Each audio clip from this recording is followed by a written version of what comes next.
the fuck?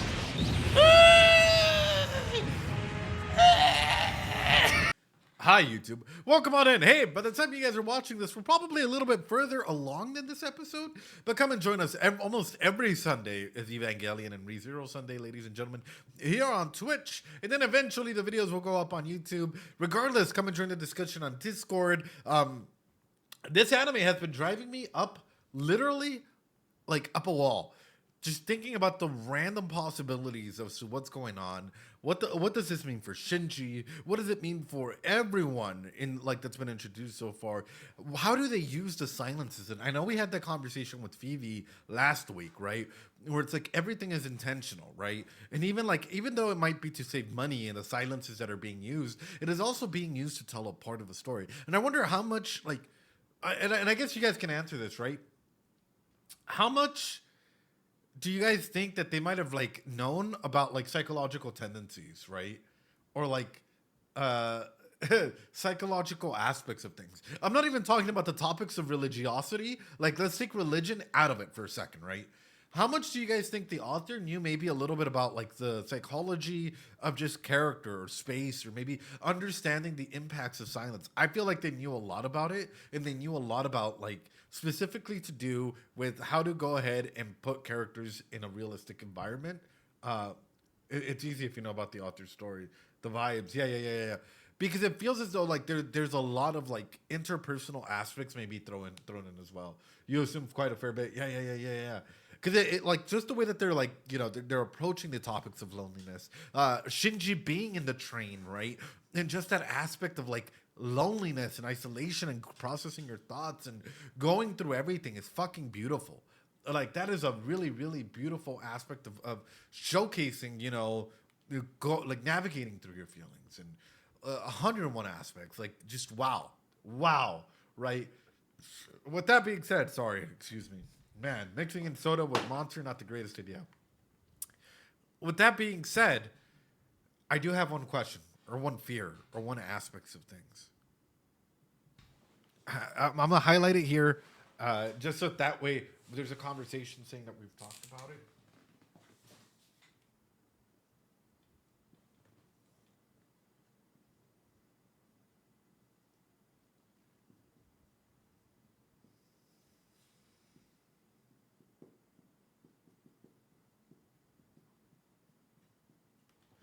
Okay. You guys know Maslow's hierarchy of needs. I tend to bring it up all the time.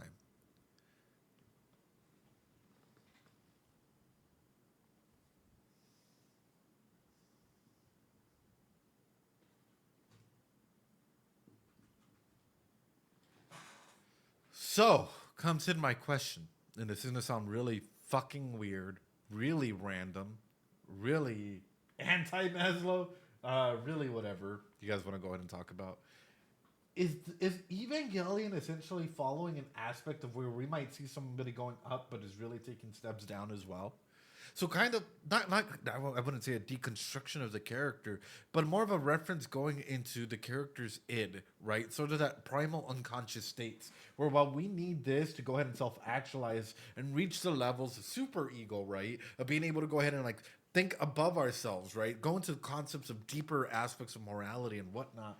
We have baseline aspects like sex, food, and then we have the id all the way down here where we can go ahead and call this just a regular ego, the baseline. Are we reaching a line of deconstruction for the characters? While it might seem as though he's taking active steps up, it's also a deconstruction of him going all the way down and going all the way down to the aspects of the shadow self. If we're looking at a Jungian perspective of the archetypes, are we looking at Shinji specifically being oh, you know what? He might have family and building up, he's taking steps up. But what would happen if all of a sudden, boom, family is gone? He falls to his base. Oh, guess what? Gone. Falls down to unconscious primal needs. I'm sort of wondering about that because seeing the way that the character Shinji is being built up, right? What family? What family? Well, he stayed there and he waited for what's her name? They locked eyes and it's I'm home, right? So he finally found a home. So Misato, there you go, thank you. So, like, my question revolves around that specifically because we're seeing him sort of meet some qualifiers. So, what would have happened to someone who was already in fight or flight mode, freeze, fawn, flop, so on and so forth, right? And starts taking steps up, and then you crack everything. That is what I'm wondering. That is what I'm wondering. Yeah, I know I did ask how much was active or passive manipulation in the past episode, and I know I'm already fucking yapping, and we're like, I'm already yapping, and we haven't even started the episode. That's how you know this is a really good fucking series, man. Considering that comes in the next aspect, right? Which is Shinji is a teenager. A lot of teenagers are going through changes. So, trust me, Hexu, I probably already yapped, and most emoji reactors give discussions for the anime. So, with that being said, teenagers going through changes, going through puberty, going through like all of these aspects or hands of change comes in my main question for this, which is how much of an impact does this like developmental aspect of change have on Shinji going forward? For example, he needs to get friends, right? Maybe he'll get a crush or two if he finds a waifu out there. Like, what does that mean for them in that regard? That is like that's my line of thought. I don't know if you guys follow along with it, but if you do, amazing. Because it's like, okay, I remember being in high school, and I remember seeing a lot of people do stupid shit because of trying to meet just their baseline needs. Anyway, with that being said, ladies and gentlemen, boys and girls, let's go right into it, shall we?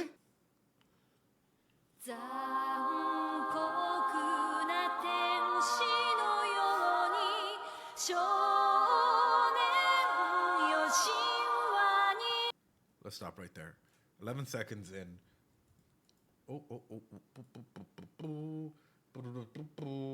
I know you guys are seeing a lot of my random assignments and stuff here. Let me see. I know. Here we go. Boop. There we go. That's the right one. Ladies and gentlemen. And what was that? Random assignments and stuff I have to do? Hey, yeah, let me see that homework folder. You guys want to see my homework folder? Sure. Hold on. You guys ready? Finale with Grammarly. Draft finale with before Grammarly. Draft finale before I even do it. So I have to write an assignment 3 times, right? DB response, DB4, DB5. This is called taking continuing education classes.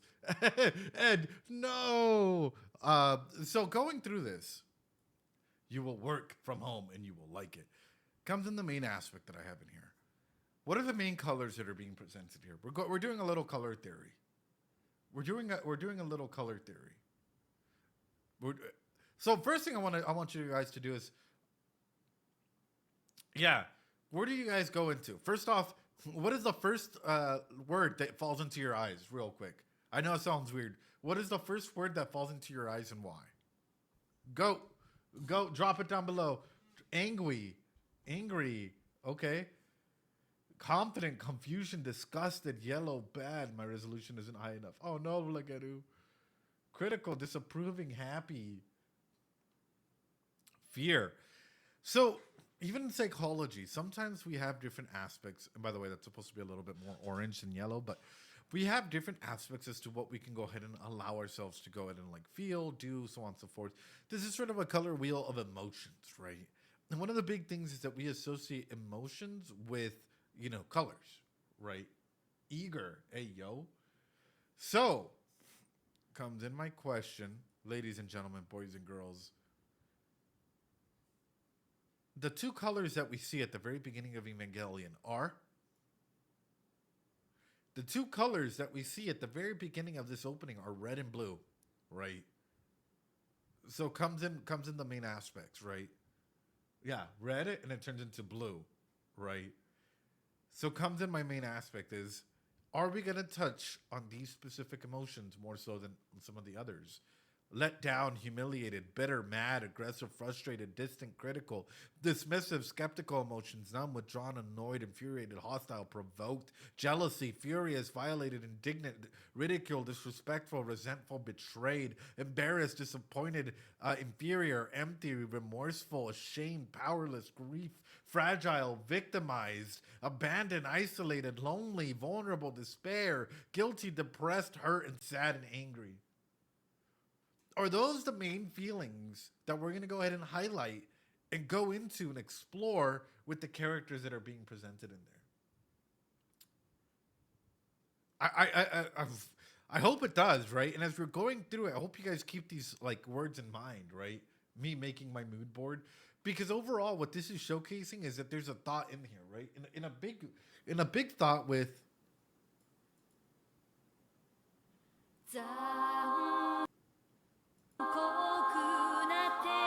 this sort of being the revelation aspect, right? So, if this is from the book of Revelations, this cherubim, seraphim, whatever it is, right? Uh, and these are the two emotions that are coming from it. Is this coming? Is this essentially a workaround? This can sound weird. For an aspect of trying to make peace. If this thing is an aspect of revealing an aspect of yourself, right? Revealing the colors, revealing the emotional aspects of self, right? Then what is the end result? Is the end result that this is what you are and this is what you have to live by? Or is the end result something that you have to accept and be peaceful of and start taking valuable steps and feel confident and start, being free and, or so on and so forth? This is just Western culture associating with it. But regardless, usually a lot of this tends to go ahead and go through with these emotional constructs. Super curious about it. Anyway.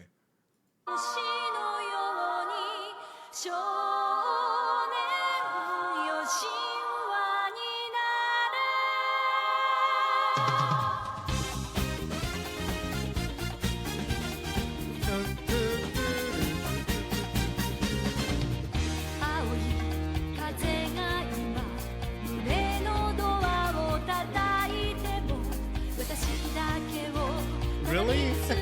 Evelyn. No way. Well, come on in, by the way.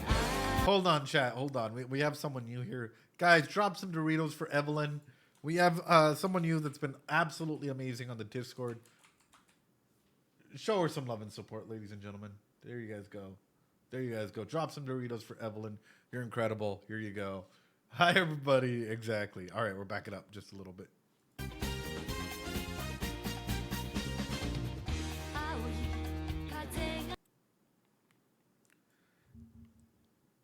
Aesop, I fucking love you. Here we go. Here we go. You guys ready? Color meanings for Japan. For Japan. Aesop, wherever you are, you're a fucking goat. Or maybe the show is just too loud. In Japan, red is associated with the color red is in Japanese denotes strength, passion, self-sacrifice, and blood. It is the color that gets the blood flowing. See, but this already scares me. Passion and self-sacrifice. And if that's the case,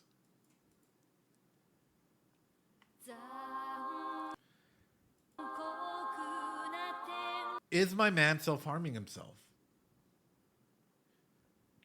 If this is associated with just like, say, like the Japanese colors of things, right? The Japanese colors of like, let me take this aside that way I can read it while you guys are going through it. If this is denoting right, the Japanese just society in general. Bulbous, thanks so much for the subs. You go.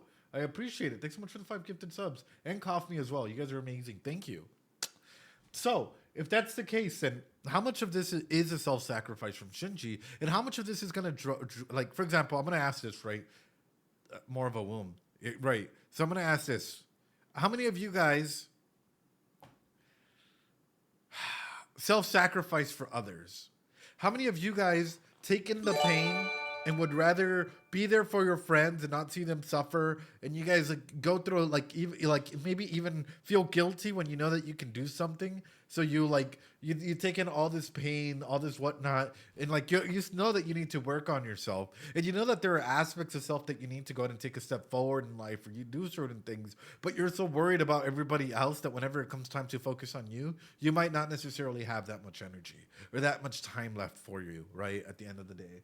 That is sort of what it makes me wonder. Growing red, embarrassment to death. Growing red with anger. Oh, that's me. Oh, white is the color of snow, which can mean the blank page. Root, treating someone coldly. Denote death and mourning. Blue symbolizes coolness, passive, and fidelity. It's a popular color in Japanese clothing. Blue is also one of Japanese most important colors. Lucky colors.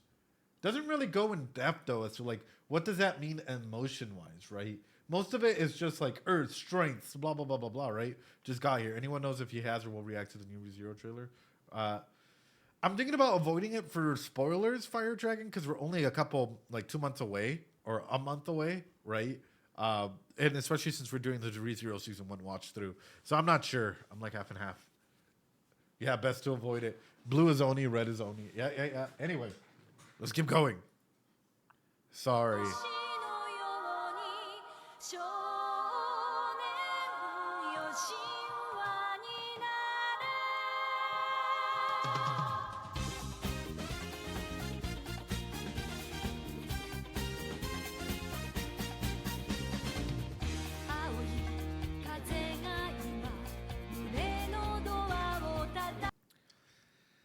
And in comes in this aspect, right? And this is why I was showcasing this intro to the group of therapists and case managers and whatnot that I supervise, and all of them were just fucking like amazed as well that this is touching on the shadow elements of self and like the big personal elements. And I know some of you guys might be saying, "What the fuck do you mean by that, Ed?"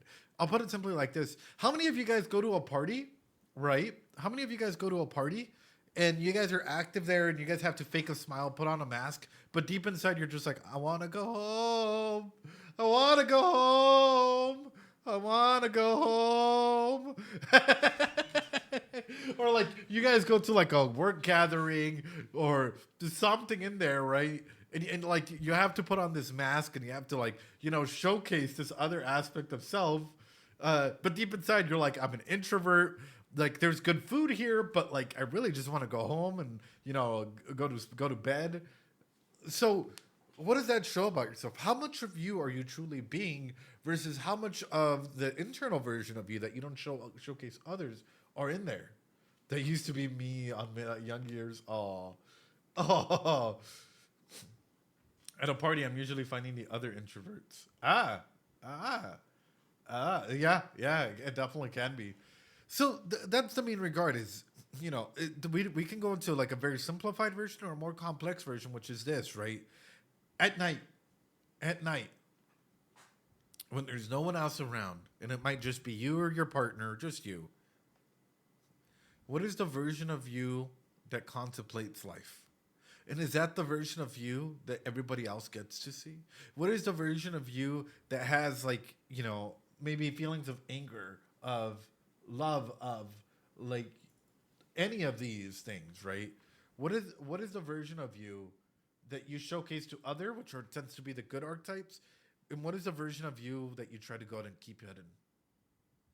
What is the version of you that you feel deep inside? Are you a victim, right? Do you feel like a victim deep inside where you feel like everything's targeting you for some reason? And on the outside, you just appear and you're very innocent, very out there. Maybe you're an explorer. What does that mean? Time to analyze the OP again. Probably the most in depth that anyone has gone. Well, I hope so. What about here, right? How are you guys, like, how many of you guys feel like a criminal? All right, on the inside, like you're guilty maybe that you've done something wrong, versus on the outside you're like, I don't give a fuck. I'll do 101 things. Like, what are the shadow archetypes that you think you hold on to? Maybe because of societal, cultural, self expectations, versus the good archetypes that you have to showcase to others. I know chat gets really fucking quiet when it takes time to go and like analyze and self talk in that area. Anyone who friends me is with me, so despite my feelings, sure. Some people tend to be very out there, right? When there's too many reasons to choose one. So I'll be very honest, right? Um, I know a couple of friends that are destroyer and creators, right? They love to create and they expose themselves as creators, but deep down inside, they're just destroyers because they can't really get a lot of their content out there without it being like absolutely perfect. And if it's not perfect, they'll just fucking destroy everything. They're like, if it's not good and if it's not a good representation of self, they'll just absolutely destroy themselves there, right? Or even another, right, where some people are like, they feel like they're caregivers. They're out there caring for everyone. They will literally give you their shirts off their back. But at the same time, they feel like a slave to the world that they're given, right? Where all of a sudden everyone wants them to go ahead and be their support role and be there for them. And it's like an accidental aspect of self, right? Even when we can keep going, right? There's 101 aspects in here as to like what they might be trying to go out and fight. Is it the feeling of belonging? Is it the feeling of intimacy, pleasure, power, liberation, knowledge, freedom, safety? Oh my God.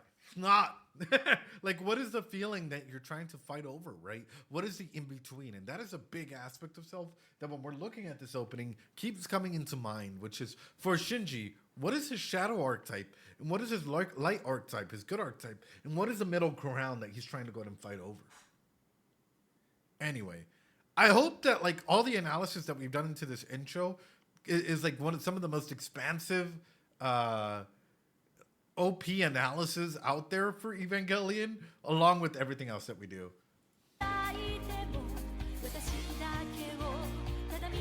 Of course, the girls representing that change, sex, everything.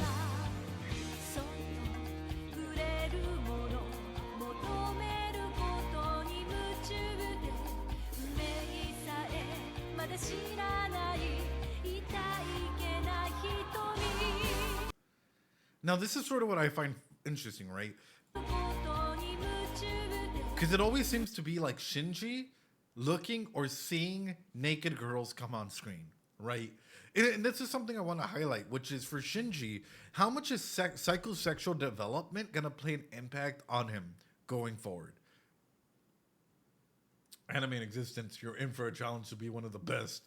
Sure, but I've also seen like just the thumbnails, right? While going through, not really going in depth and trying to see what they say, but just like the quick overview. If you put in reactions or whatnot to it, like psychologist analyzes or therapist analyzes Evangelion, and it's like 30 minutes, 40 minutes, and you're like, did you just pick on like the random overall topic points and not really go in depth into what's going on here? Because one of the big aspects that's staring into me is it's very Brechtian. First off, right?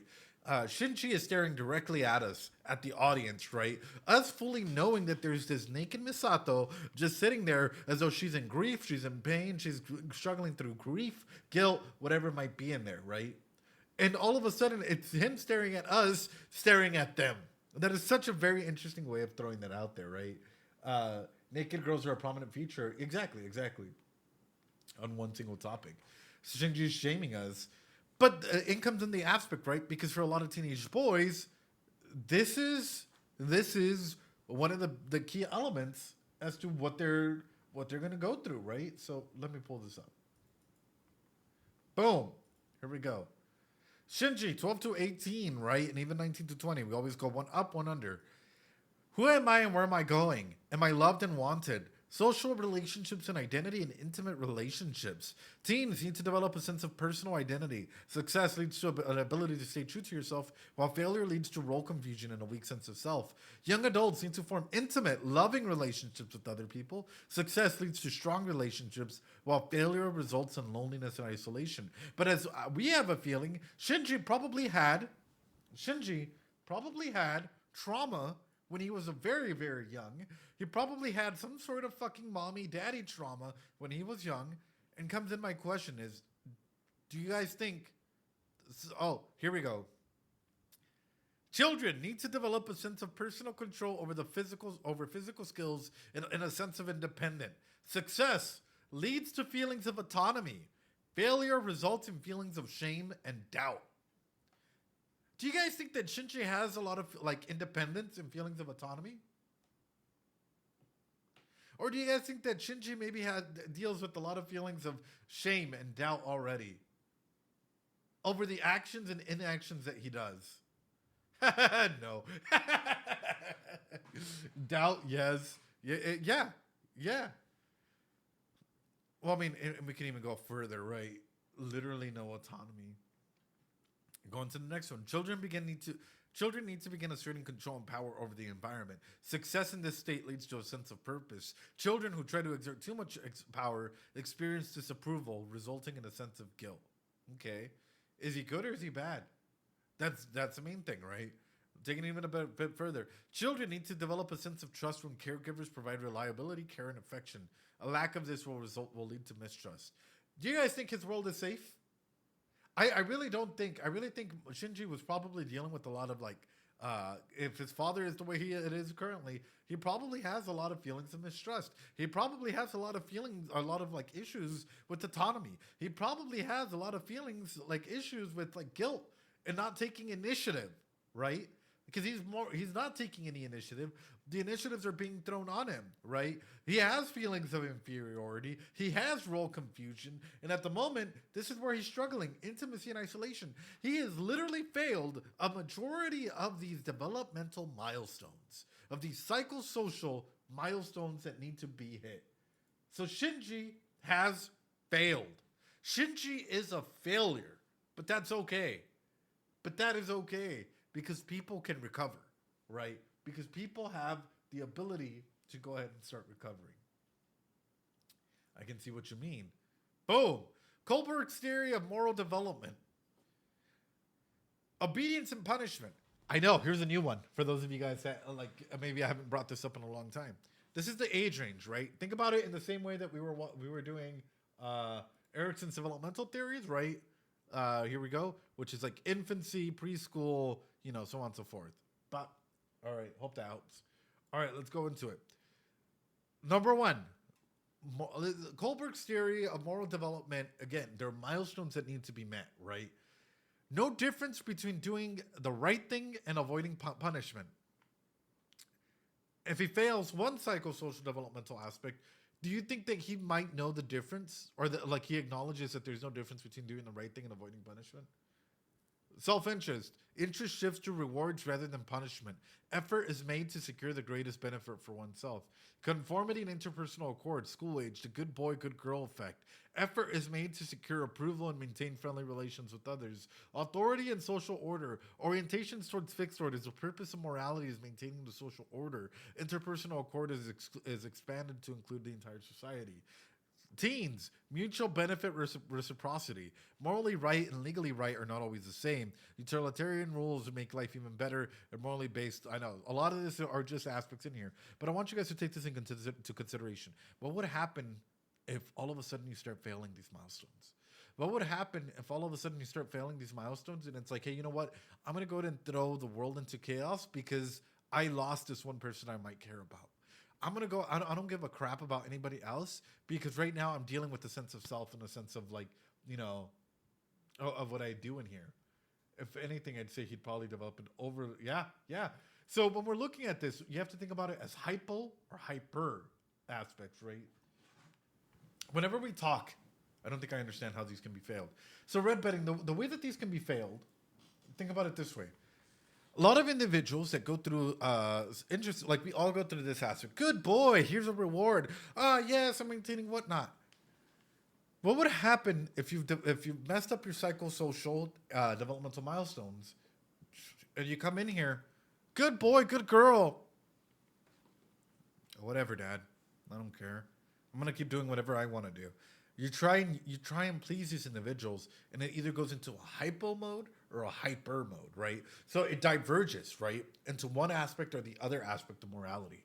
So they'll either be super clingy into trying to make sure it conforms, or not clingy enough at all. That's where whenever we talk about, like, whenever you look at any really like deep psychological research study, you'll always talk about the bell curve and specifically the median population in that bell curve, right? Because the deviances tend to be the hypo and the hyper individuals in that. Am I a puppy in this situation? Sure. But it happens to everyone.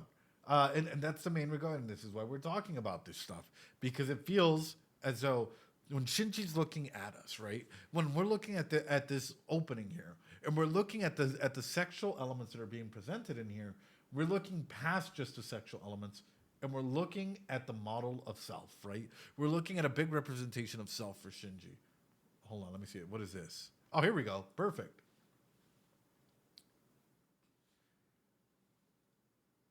Oh, oh. Well, I guess Shinji fucked up the oral stage because sucking. Apparently, the pilot of the new Eva sucks.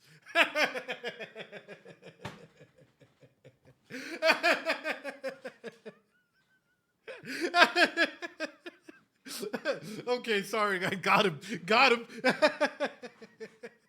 You guys gotta admit that was pretty good. That was pretty good. But Freud's psychosexual stages of development.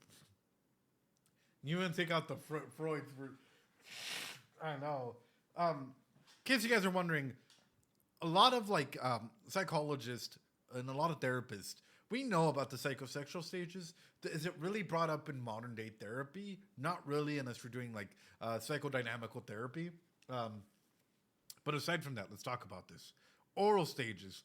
Pleasure from oral stimulation, tasting and sucking, right? Problem/fixation, dependency or aggression. Dependency or aggression. Problems with drinking, smoking, eating, nail biting.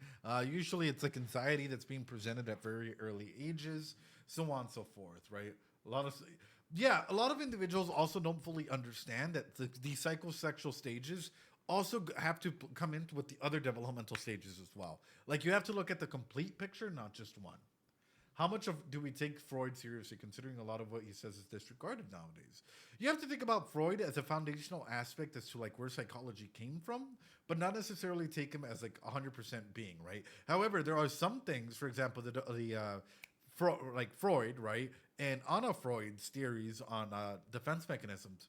Amazing. We still use them today. Psychosexual stages, guess what? It's still being used today. But some of the other aspects of things, we're a little we've expanded past it. And I think that's number one aspect. Is when we look at Freud, we have to look at it like a framework, right? Seashell, he can't keep getting away with it. Thanks so much for the sub. I appreciate it. So it comes in my aspect, right? Dependency or aggression. Does Shinji have an issue with dependency or independency? Like specifically with being independent. He has an issue. Yeah? So, comes in my question. Are we going to see him get stuck here in this oral stage? And if that's the case, I'm going to ask it. At what age did he have his first trauma? And was this with the parent? Was this with either mom or dad that he had his first trauma? Second stage, anal stage. 15 to 3 years. Twitch, don't ban me for that. This is literally Freud. Primary focus on bladder and bowels, eliminating and retaining feces. Anal expulsive, messy, wasteful, destructive versus anal retentive, orderly, rigid, obsessive, right? Phallic stage, 3 to 6. Primarily focusing on the genitals, differences between male and female. Child becomes rival for the affection of the opposite sex. Oedipus complex, of course. Child begins to identify with the same sex parent. Fixation can result in sexual deviances or confused sexual identity. Sexual deviances. So this, in case you guys are wondering, is where this comes in. Boom. Sexual deviances. Guess what? Kinks are considered, for the most part, sexual deviances, ladies and gentlemen. This, all of a sudden, when we're looking at something, is Jeff. My name is Jeff. It's just the mascot of the ones that created this, right? But that's the main aspect, is when we're looking at a scenario like this. Everyone has kinks. Everyone has a kink or two that they like. But the extreme deviations of them, Cyberspace Cat, that's where you have to start looking into it. So, for example, you might like spanking. You might like to get spanked. But guess what? If all of a sudden every single interaction you have to get spanked, and you have to get spanked to the point where it draws blood from you, that is a deviancy, right? If all of a sudden you say that you're going into edge play, but from now on, every single time you have to get edged like 1,001% to the point where you're literally in tears, that is a deviancy.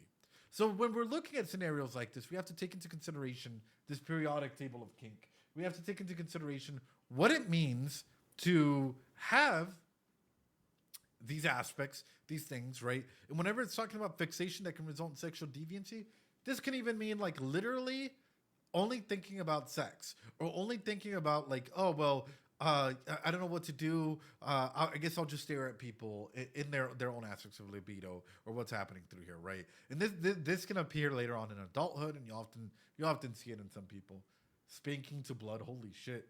Or never thinking about it at all. Right? Exactly. Hypo and hyper. Right? Latency, 6 to puberty. Sexual desires pushed to the background, focuses on intellectual and social pursuits. Important stage for development of communication skills and self-confidence. In the genital stage, the sexual desires renew. 6, relationships with others. Problem then emergence in the stages are carried over from earlier stages as well. Right. If you have a... Yep. Ladies and gentlemen, let's continue. So when we're looking at this, we're looking at Shinji, and we're looking at the different capacities that are happening in this regard. And it comes into mind, how important is sex for Shinji? And even past that, how much is sex going to be used as a manipulation or a passive manipulation tactic for Shinji? Why do people develop kinks? 101 reasons, like I do. 101 reasons. Literally could be from anything of like finding pleasure and pain. Because you guys got to remember, pleasure and pain is just one sliver line away in our brain from from what's in there, right?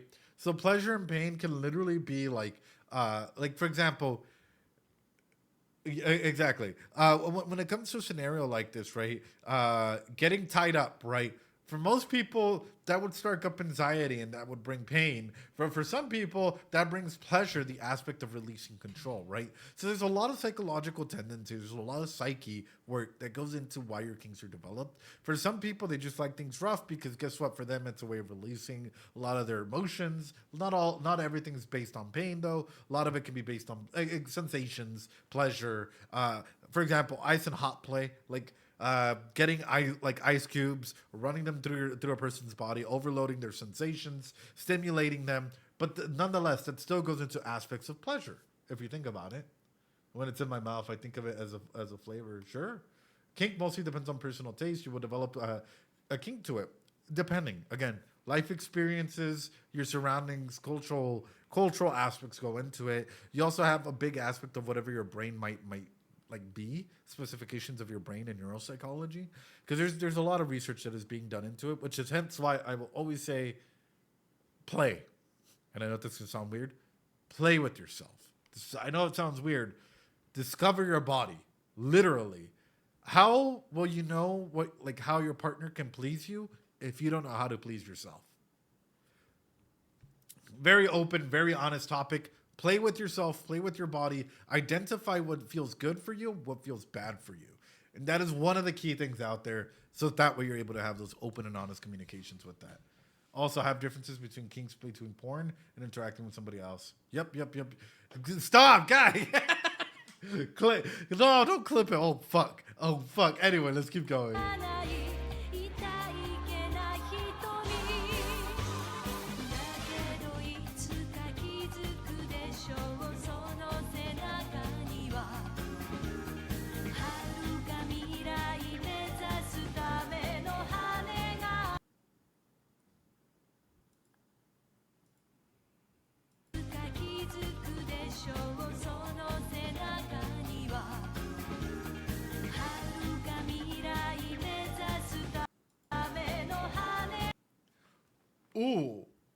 Ooh, wait a minute.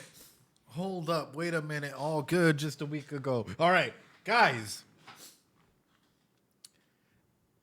Is Shinji going to put a lot of his feelings into the Eva? Is Shinji essentially going to make the Evangelion his safe space?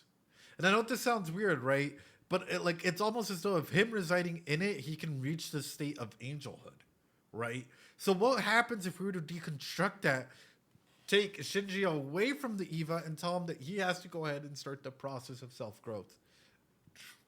Because look at it, right? The way that this opening is showcasing it.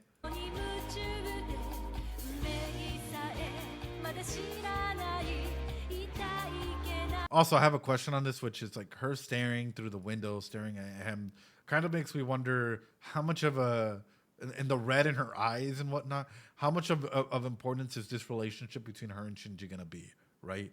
And even past that, right? That feeling of like, you know, observing. I don't know. It's weird. Anyway.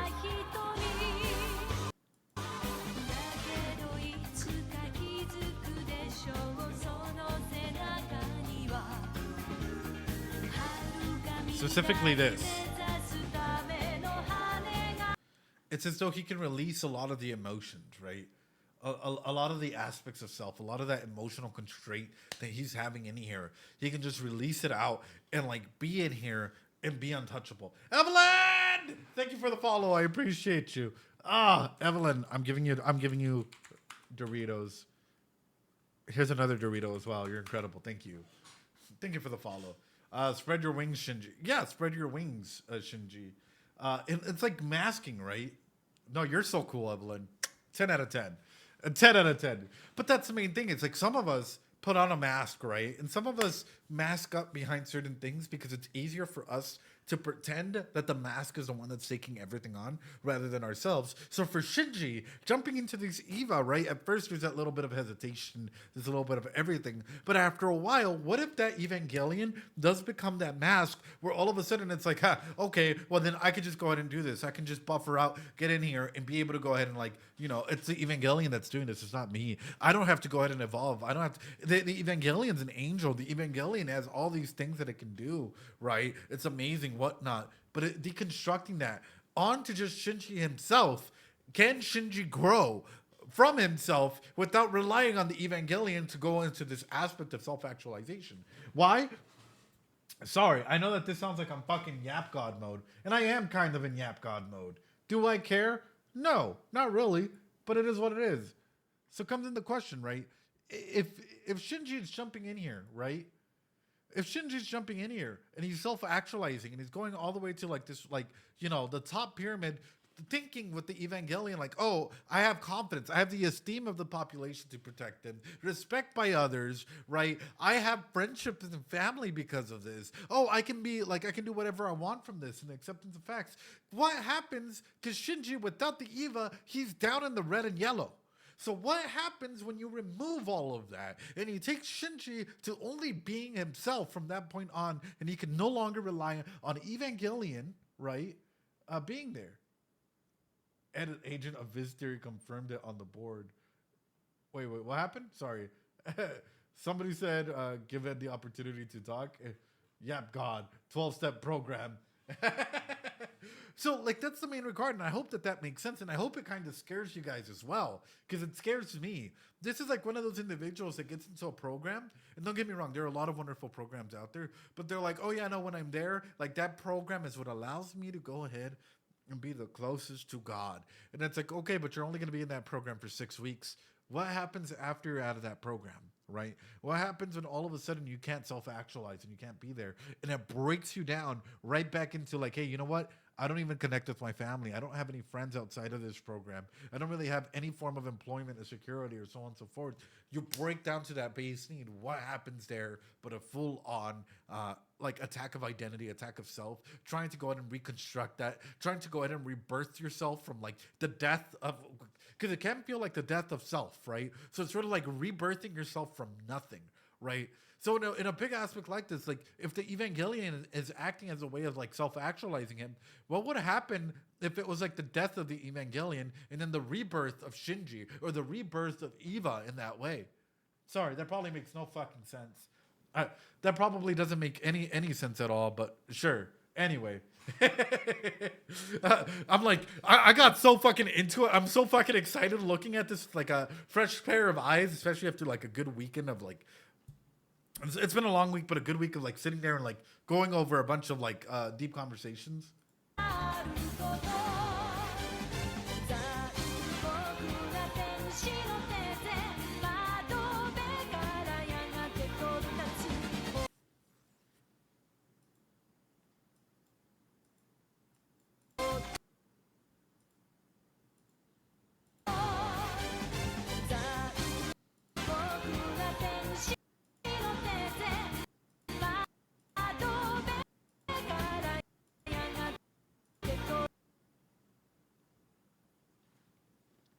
It's Maslow's fucking hierarchy of needs in reverse. It's Maslow's hierarchy of needs in reverse. It's reversed. Ladies and gentlemen, what the fuck? I am getting from stream. What the fuck? One day you'll take off through a window. Reverse illuminated eyes and the colors that are being showcased there. Right, reverse pyramid. It's a triangle. So is Maslow's hierarchy of needs. Eyes in the. Oh wow, wow, brother. What?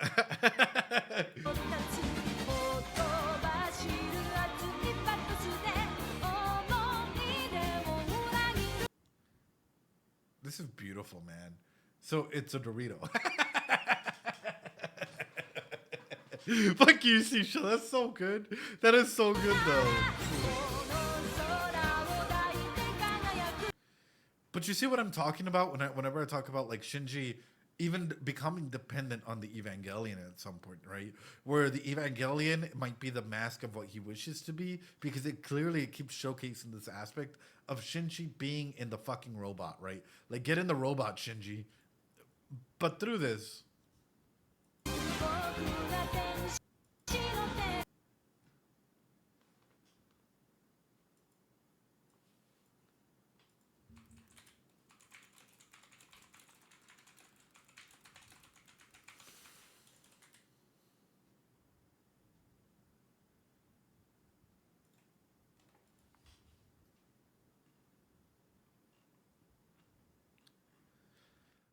Up until the year 1873, Japan used the lunar calendar based on ancient knowledge about the movement of the moon in the sky.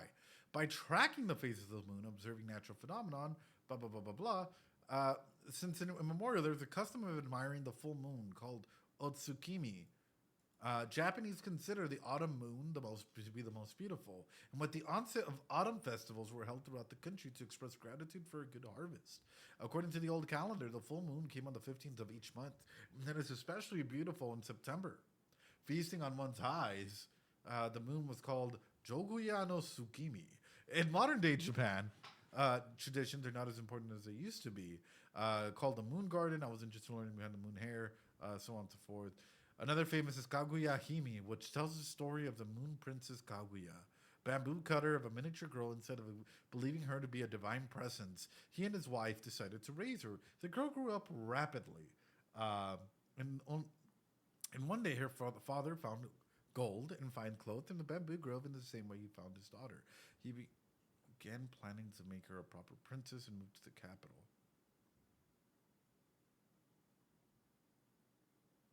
Kaguya Hime grew into a beautiful, fine, and noble man, trying to get her attention to be a mythical creature. And Kaguya Hime she would decide to bring in the most mythical creature.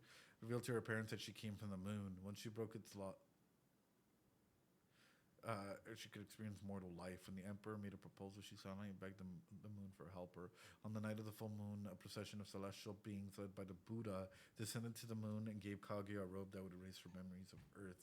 Kaguya Hime looked at like one last time and cried silently as she recognized the love of from her parents.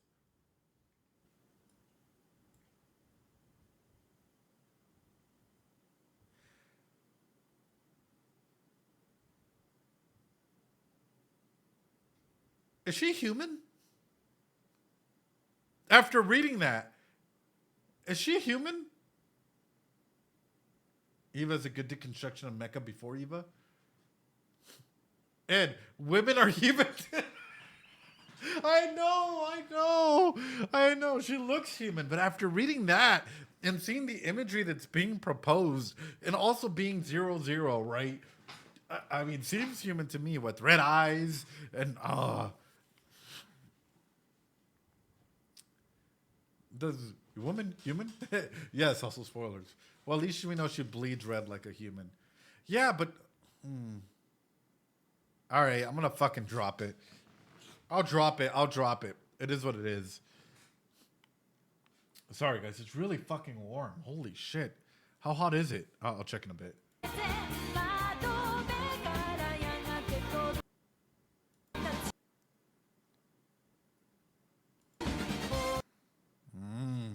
too quickly.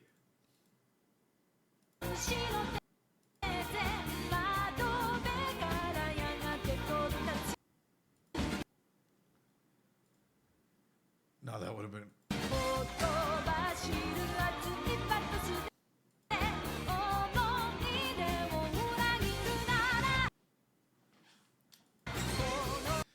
Because what we're looking at, I feel, is like the construction of what might be like a support network, but is it really? I guess it comes in a big aspect, right? Even in psychology, we talk about this, which is paid supports are not really as like, can be construed as internal support networks. They're external support networks. So if someone's manipulating you, right, or in some form of aspect, or employers, are they your support network? Are they truly someone that you can like tell everything to and rely on? Or is it an external support network, right? And when we're looking at something like this, I guess, does Shinji have any internal support networks?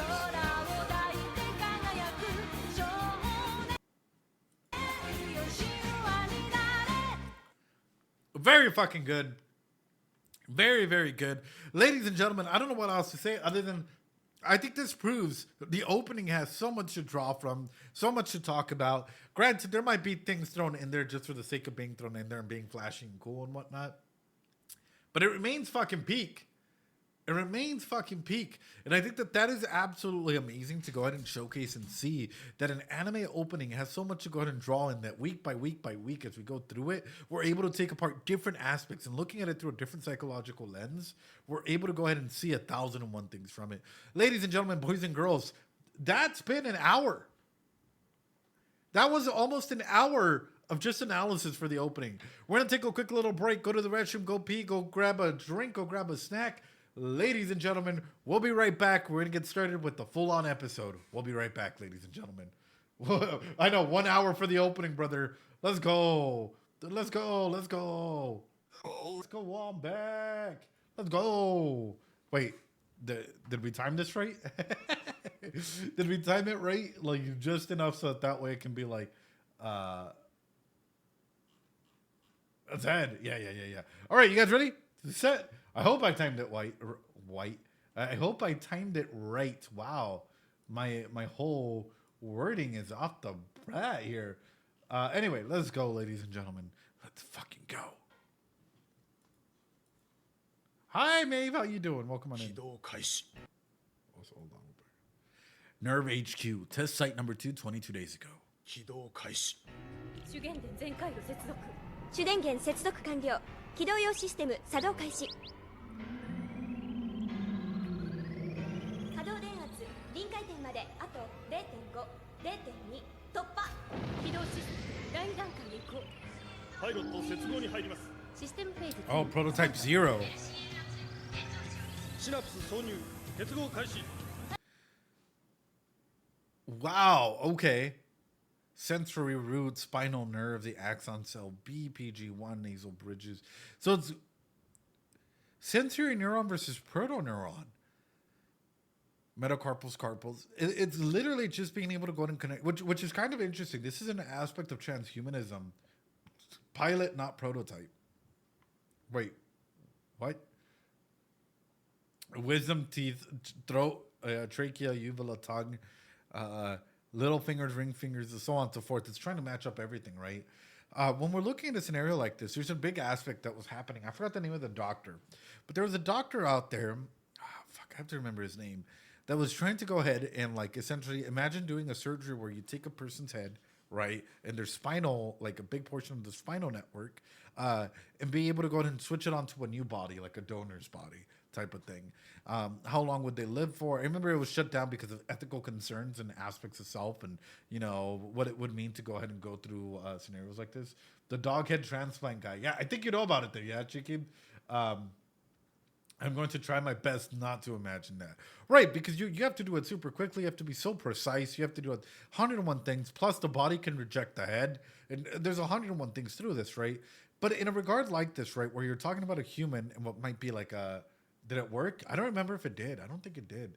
The one who swapped dog heads. Right, Nikki. Right. So comes in for a few hours, right? So when it comes to a scenario like this that survived for a few days, when it comes to a scenario like this, comes in the main aspect or the main concern. Jape Gellar has an amazing video on that. Fuck yeah.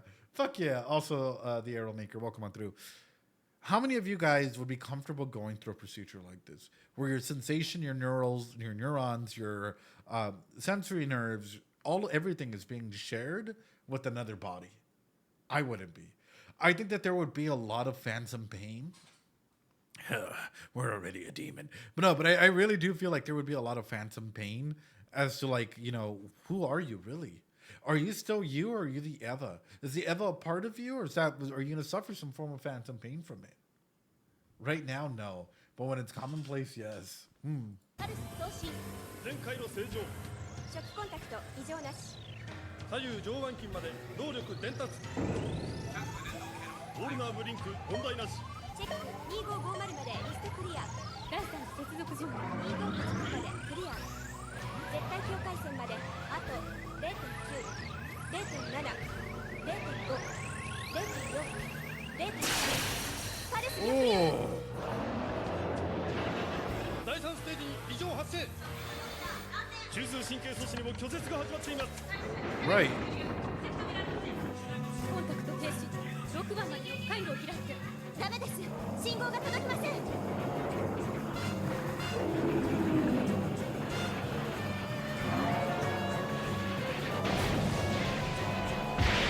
Isn't this kind of funny though, and kind of interesting? It's like a big semblance as well as to like humanity, right? Which, if you really think about it, like we as humans always trying to control or trying to repurpose stuff that might be out of our knowledge base, out of our power, stuff that might not necessarily be there. All right, so for example, like trying to go ahead and conquer what might be, you know, otherworldly beings, angels, so on and so forth, and put them to serve humanity. That is so fucking interesting. Like, just taking that into perspective and taking the aspect of like human, I wouldn't even say, I guess, arrogance, right? Into thinking that we can conquer anything that we get our hands on. 0号機制御不能。実験中止。電源を落とす。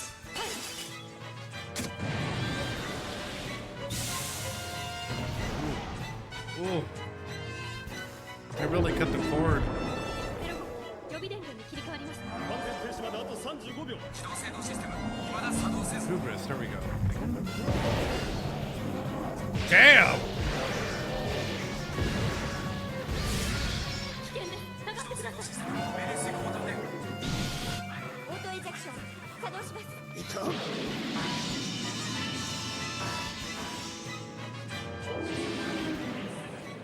特殊ベイクライト急いで。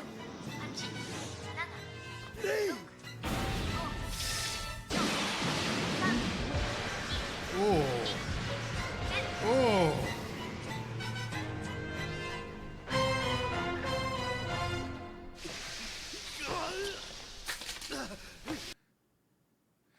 Why does he show this much care and love for Rei, but not for fucking Shinji? Wait a fucking minute, brother. Wait a fucking minute. Wait. Something's fucking wrong here. Something's fucking wrong here. Quite weird, isn't it? Because he's a bad person. Saga is so, like, legitimately. For Shinji, he's like, get in the fucking robot, Shinji. But for Rei, he's over here, like, screaming and, like, you know, running towards her, getting, like, you know, burning his hands. His glasses are falling. For Shinji, he wouldn't even care to go ahead and meet him down there. Better than his son. Shinji is only a spare. Insert baby drowning memes. Oh no, Nate blah. So that's sort of what comes into my mind, right? And it comes into question. Who is Rei to the director? Who is Rei to the director for him to be able to go ahead and do all of this, right? And do stuff that he wouldn't do for his own son. Who is Rei to the director? That is where my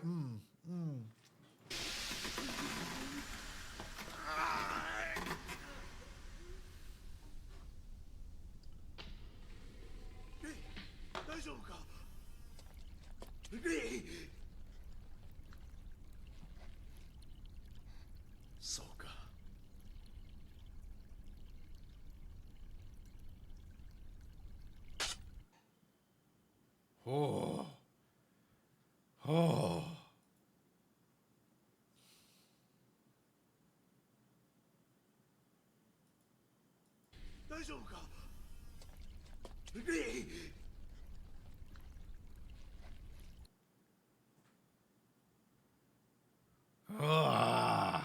What is that look? And then the glass is just breaking.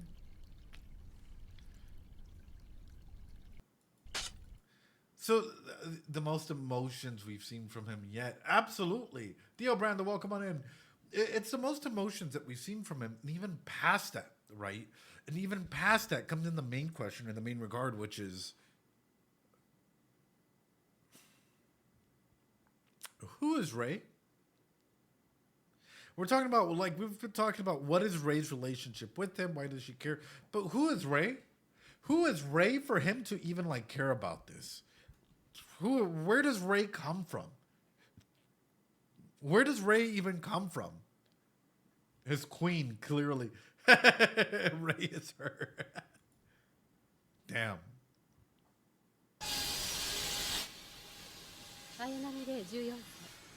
マルルックの報告書によって選ばれた最初の戦士、14, okay. ファーストチルド、エヴァンゲリオン試作0号機専属操縦士、過去の経歴を白紙、すべて抹消済み。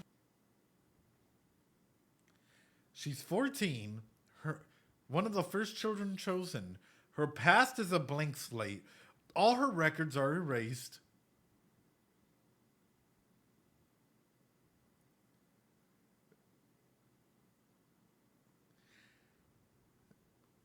What the fuck? Not sus at all. で、先の実験の事故原因はどうだったの？未だ不明。ただし、推定では操縦者の精神的不安定が第一原因と考えられる。精神的に不安定？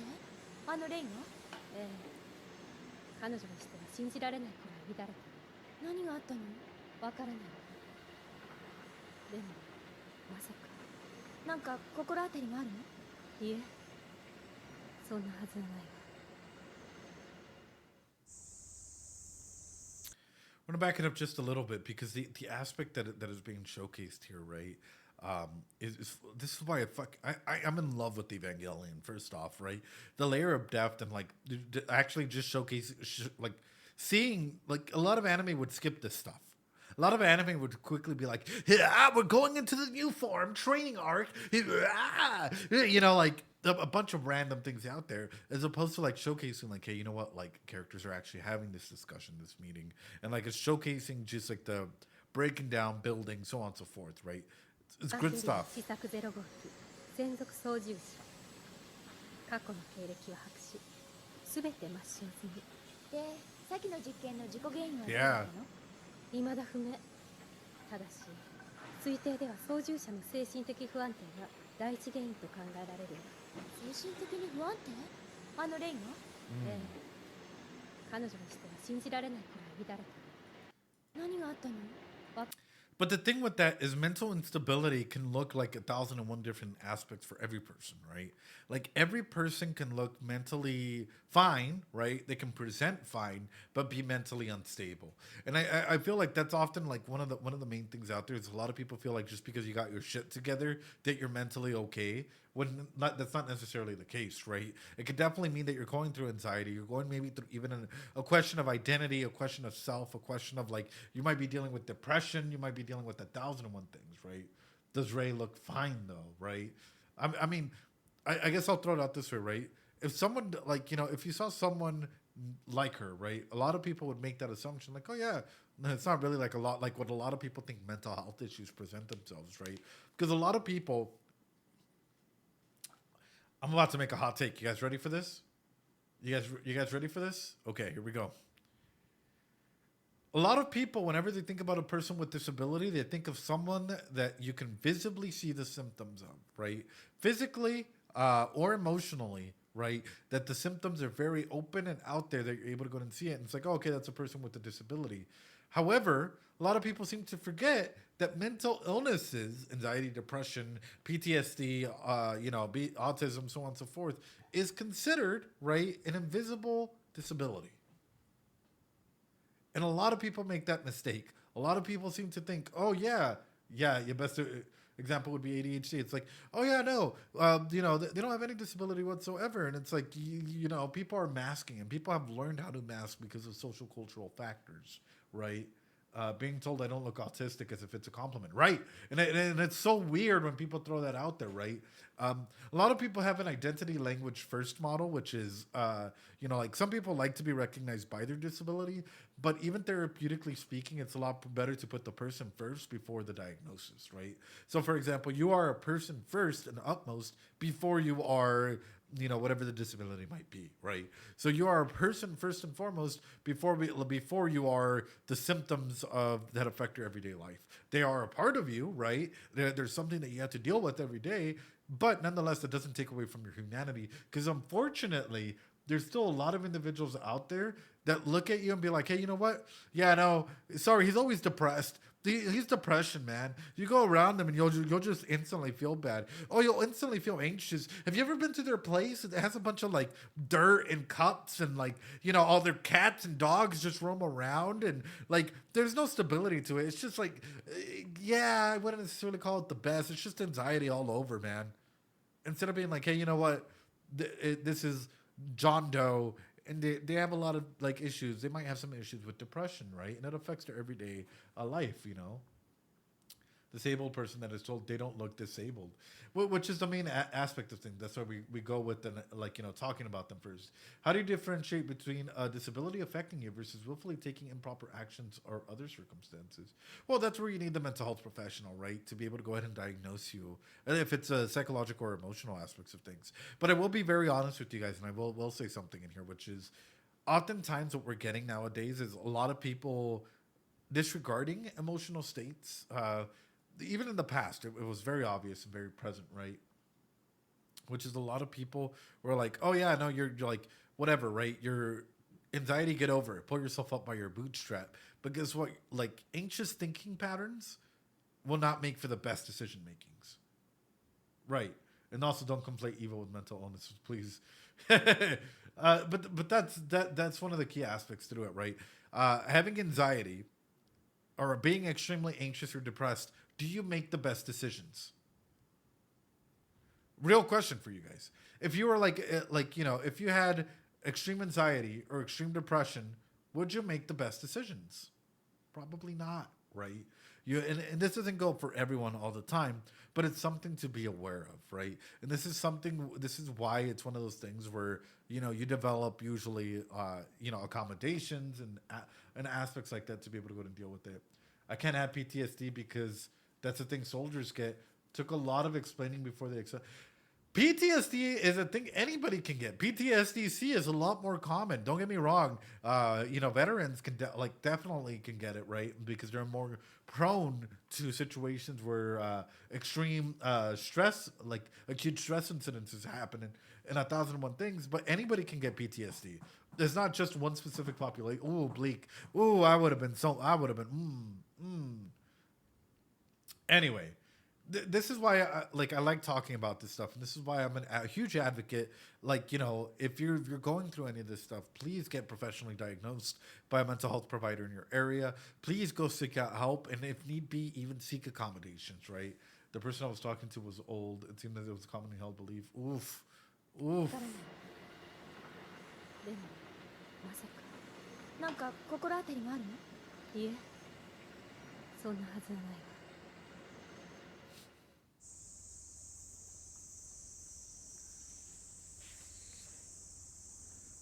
Damn.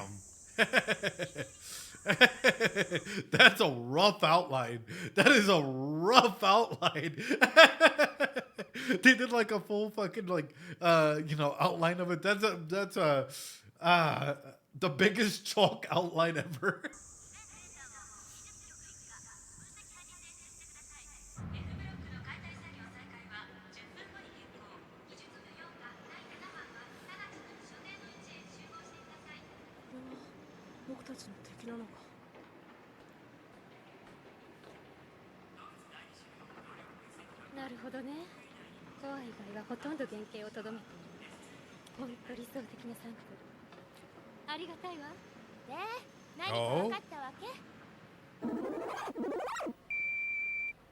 これ。解析不能を示すコードナンバー。つまりわけわかんないってこと？ IT, like, oh, yeah, I don't know. I guess it's just an error that we don't know. 601, angel not found. 使徒は粒子となり、両方の性質を備える光のようなもので構成されているのよ。で、動力源はあったんでしょ？らしきものはね。でもその作動原理がまださっぱりなのよ。まだまだ未知の世界が広がってるわけね。とかくこの世は謎だらけよ。例えば、ほら、この使徒独自の固有波形パターン。どれどれ？ Whoa. これって。構成素材の違いはあっても、信号の配置と座標は人間の遺伝子と酷似している。The signal sequencing and location are are very similar to human DNA. So nonetheless, like they have components of what might be human elements, right? But oh. Oh. Murasaki, welcome on in. In comes in the question though. Cause you have it backwards, eh? Or do humans have angel DNA, right? Or humans are angels, right? Are we the experiment that went wrong, or the angels that fell, or something that allows us to go and have very similar DNAs in that regard? 99.89%. Isn't that a closer DNA sample than what cats have to like lions, or like some of the other like, or that what we have to like chimps and like other monkeys?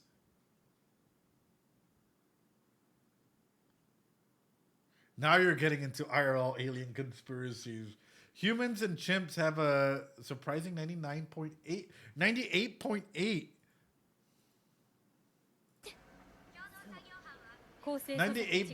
for chimps. 信号の配置と座標は人間の遺伝子と酷似している。99. This is 99.89. That's wild, dude. That is wild. Or are we the primates to the angels?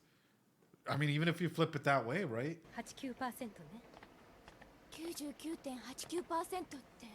改めて私たちの知恵の浅はかさってものを思い知らせてくれるわ。Right. これがコアか。残りはどうだ？それが劣化が激しく資料としては問題が多すぎます。構わん。他はすべてはい。どうしたの？いえ、別に。あのね、そういう顔して別にって言われてもね、気にかけてください、心配してくださいって言われてるようなもんなんですけどね。父さん手にやけどしてるみたいなんだけど。やけど？どうしたの？ The fact that Misato really like pays enough attention to him to care about him in this regard says everything, right? For him to open up and even say, like, you know, acknowledge it and talk to her in this way, it's great, right? Don't get me wrong. It means that like he's feeling safe enough to open up to her. But again, we have an unstable environment with a child who's pretty much his parents either don't care about him, don't really pay attention to him, so on and so forth. What would happen to you as a teenager? Let me throw this out there, right? As a teenager, this older One-san comes forth and is paying attention to you, right? In getting these needs, right? That like you might have are being met by someone actually caring enough about you. What would happen to you? How would you feel?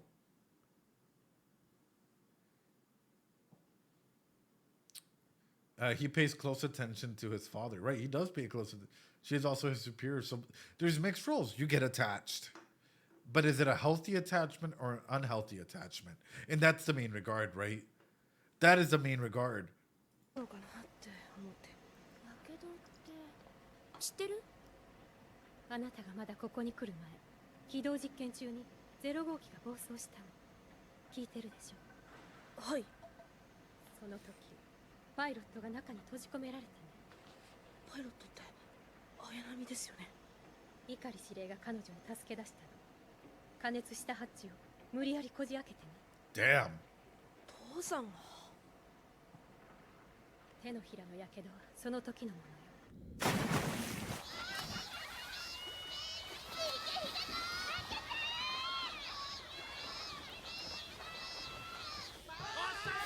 It's the end of the world, and you're still telling you're gonna go to school. Angels are coming. Angels are coming for us, and they're still telling you to go to school, brother. There's an alien invasion happening outside, and it's like, hey, you still gotta go to work. Work is still going on. Sounds about right for reality, but go to school. You need that education. Gotta hold on to the slight semblance of normalcy.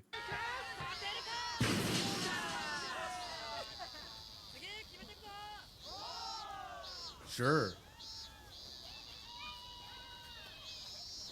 みんな父しとんな。なんか鈴原って目つきやらしい。お、先生。何熱心な目で見てんねん。いや別に。綾波か？ひょっとして。違うよ。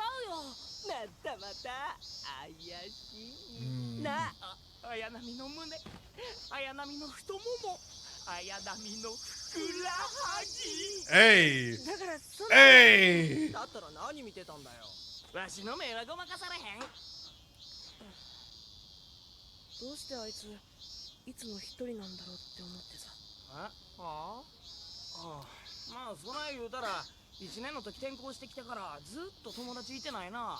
なんとなく近寄りがたいんだよ。 Sure. ほんま性格悪いとちゃうか? Or does she have a personality?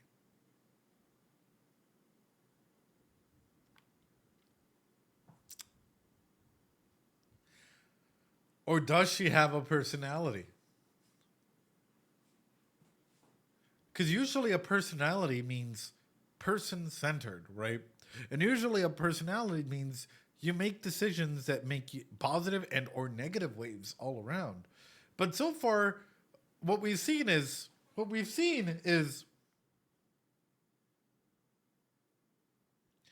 Director Go. So what does not having a personality mean? A stare. Poker, some are quiet and don't like being around people. Right, she doesn't look interested. Well, I mean, that's the main regard. It's like personality usually means either making waves in yourself. Doesn't have to be social, cultural, whatnot, right? But at least testing positive and or negative boundaries with others, yourself, with whatever, right? Are there people without personalities? Or there are people who are extremely, stoic? Or like sometimes your personalities tend to go ahead and like not really like come out until they're talking about an interest of theirs, right? Warhammer 40K, Gundam, some type of like show anime specific interest that allows people to go ahead and open up, because people attach to one or two things, right? Tacos, yeah, talking about tacos or something, you know. So that's the main regard. Is like everyone usually has something that brings up a light that allows you to go ahead and expand into what you like and don't like. However, with her, what do we know about her? Like legitimately, what do we know about her? What do we know about her? What does she like? What does she dislike? It's a blank slate. Her records are off file. Nobody knows anything about her background. We know her job. Aside from her job, Maeve. Aside from her job, like, what else is there, right? Mysterious, I know. エヴァのパイロット同士だろ。シンジが一番よく知ってるんじゃないの？そりゃそうや。ほとんど口聞かないから。エヴァ初号機は第三次冷却に入ります。第6ゲージ内はフェーズ3までの各システムを落としてください。 Often injured. 先のハーモニクスおよびシンクロテストは異常なし。数値目標すべてクリア。了解。 Wow. Dang, she even lights up and whatnot when the director comes on over. Look at the pose she strikes, brother. Look at the pose that she strikes for. Like, that little skip. Oh, and the director actually goes through and see. Oh. Personality confirmed.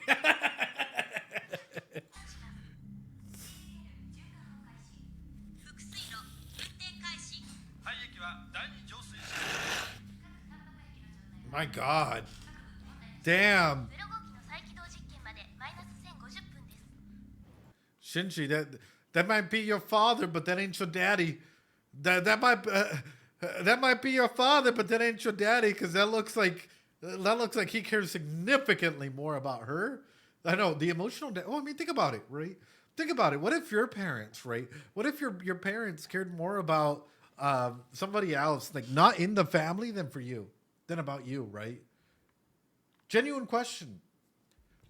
How would you feel? Like, I'd be like, dude, what the fuck? Like, what do you mean? Then I would have ended up way different. Yeah, that's a big shocker. That's a big aspect of self. I don't have to imagine. He never smiled at me. Yeah.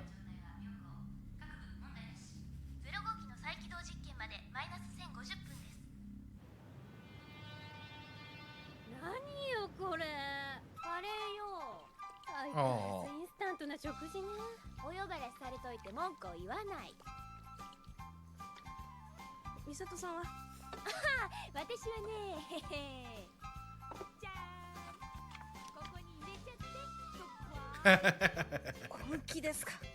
やーね、いけるのよ。じゃあ。Hey, yo. スープとお湯を少なめにしとくのがコツよ。Sure.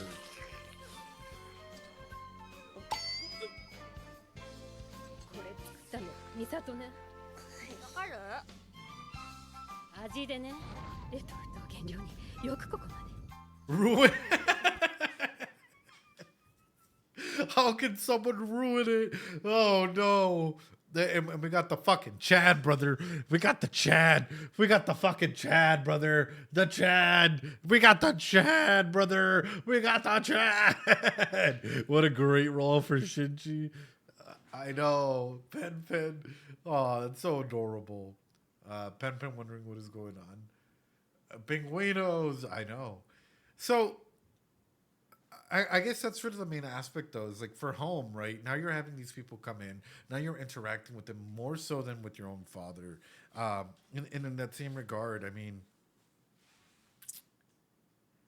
I don't know how to ask it, but I'm going to ask it. If Shinji were to ever get in a relationship, right?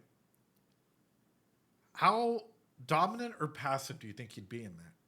Because looking at the way that he's building relationships with others, he's playing a very passive role. Might be because of his trauma, might be because of dependency issues, might be because of whatever.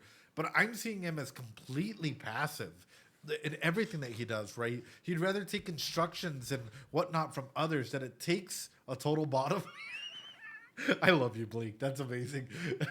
Not even a power bottom. He'd be a sub. Because it's like he waits for others to lead certain ways, right? And unless, like, you know, fight or flight kicks in, probably everything's taken away from him. Even then, like, that passive nature can be a curse and can be a benefit at times, I guess.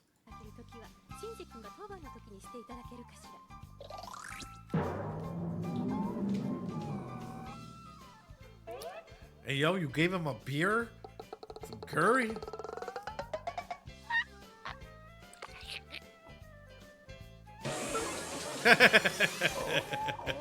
Oh no! Pen down! Pen down! やっぱり引っ越しなさい。ガサツな同居人の影響で一生台無しにすることないわよ。もう慣れましたから。そうよ、リツコ。人間の環境適応能力を侮ってはいけないわ。だいたい引っ越すったって。あら、しんちゃん、もう一本お願い。はい。手続き面倒よ。シンジ君本ちゃんのセキュリティカードもらったばっかりなんだもの。Right. 忘れるとこだったわ。シンジ君、頼みがあるの。何ですか？綾波レイの更新カード。私そびれたままになってて悪いんだけど、本部に行く前に彼女のところへ届けてもらえないかしら。はい。Yeah, I'm gonna freak the fuck out if we go over to her place and there's nothing in there. Or it's so fucking bare bones that there's really nothing in there that screams personality or something, right? I'm gonna flip the fuck out because at this point in time, why? Because all of a sudden you're telling me His dad is there. Oh God, that would be even worse. Because at this point in time, you're telling me that she's literally a fucking tabula rasa who only gets excited or only gets titillated whenever she sees the director. She only gets titillated. She only really gets excited whenever she sees the director enough to skip a beat, right? Her past is erased. She doesn't have a personality at school. She doesn't have a personality elsewhere, right? So I'm like, what if she has photos of the dad? See, all of a sudden it starts turning into a weird aspect of like, I'm going to start questioning the nature of the relationship. And that's where my mind is going to, right? It's like, I'm going to personally start questioning the nature of the Akane style room, the nature of the relationship between her and between the director and what that entails. What does this relationship mean, right? Could it be she's just, it could be, but if that's the reason, then why? Right, Mickey? Why? Is she being told that school's not important, right? What does her past look like? Where does that come from, right? Can we judge someone's personality? You can tell a little bit about a personality or a person from their room, right? From, like, for example, if someone has a really messy desk or whatnot, might just be that they're busy, might be that they have 101 things going on, might just be an aspect of like, hey, maybe they really don't know about like keeping up hygiene or 1,001 things, right? There's a lot that we can tell from, but at least there's a personality there.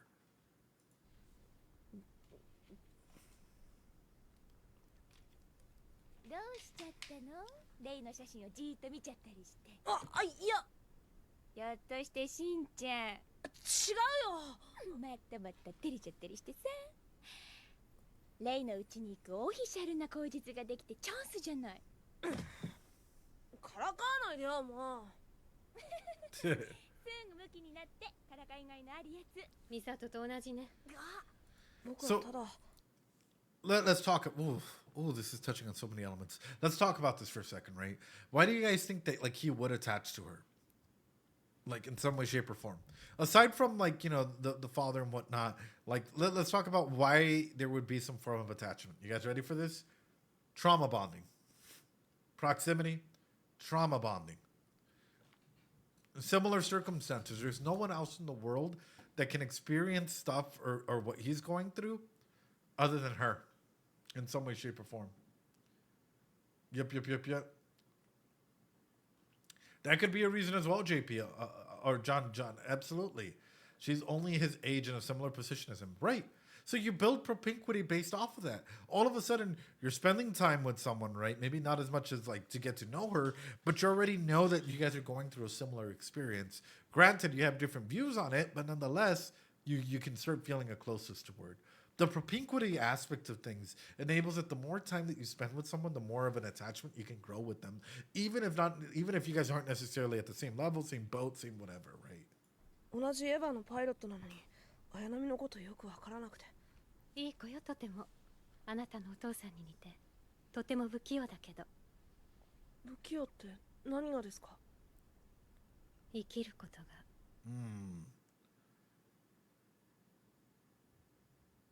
Episode 5, Ray 1. What the fuck?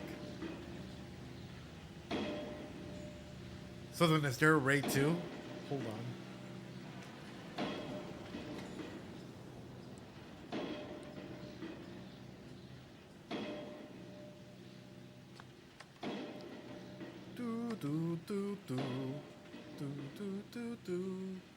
There's another episode called Ray 2. Damn, she's not checking her mail or anything. ごめんください。ごめんください。怒りだけど。綾波、入るよ。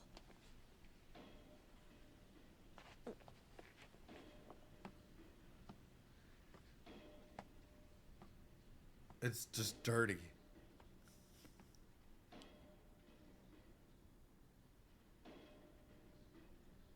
What the fuck? There's nothing there. There's nothing there. There's shoe prints going outside, right? So it's just like coming in, but there's nothing that would enable some sort of brother. There's blood, bare walls, no, like.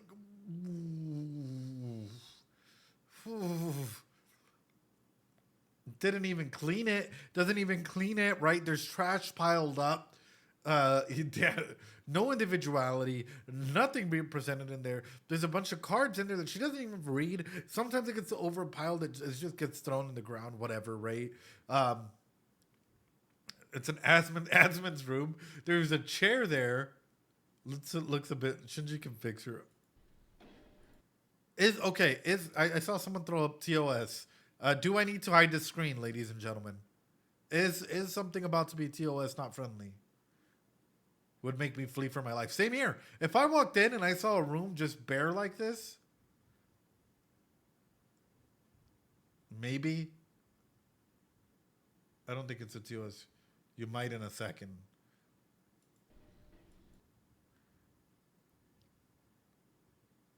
Like there's nothing. There's nothing. There's nothing, right? Literally everything's in there. She doesn't even clean her pillow. It's just a chair. What does she watch? What does she see? What does she do when she comes in? This is like a jail room, right? There's nothing that influences her individuality. Wow.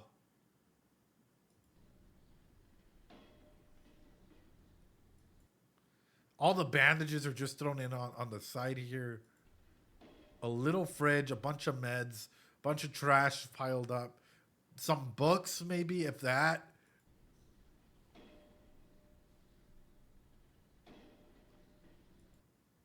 The director's glasses.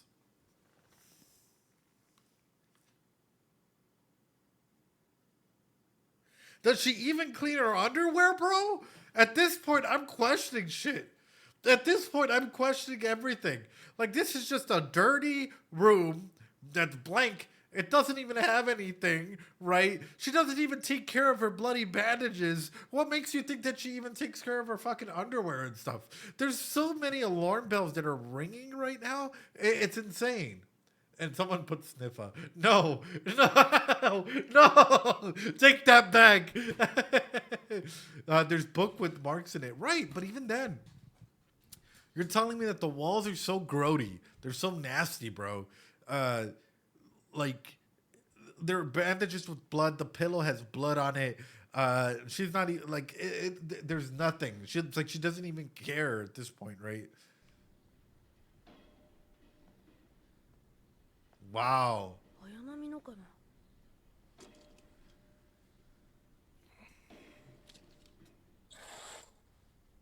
Oh no. Oh no. Hold on, chat. Hold on. Sorry. We're gonna play it safe. Oh no. Here we go. Here we go. Here we go. Okay, 1532 to 1540. Got it. Okay, we're safe for now. 1532 to 1540. Got it.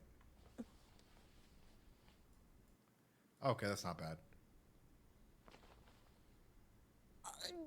いや、僕は別に。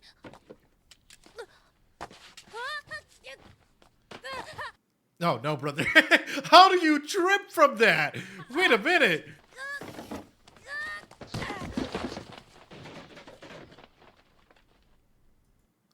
But also, what?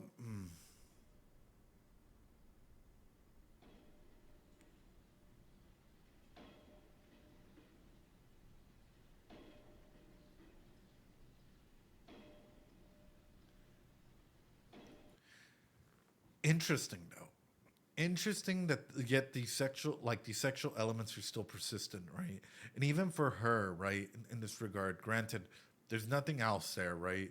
There's this whole element of, like, I don't know how else to put it, like a power dynamical issue that is happening here. Greasy floor made it. So that's why when we're looking at this, right, we're looking at the scenario, right, where yes, he is on top of her, right? Yes, it is all accident-based. But nonetheless, is this a floor that you'd want to be on top of someone? Is this a room that you'd want to do stuff with someone with? Not for me. I'm going to be straight up with you, right?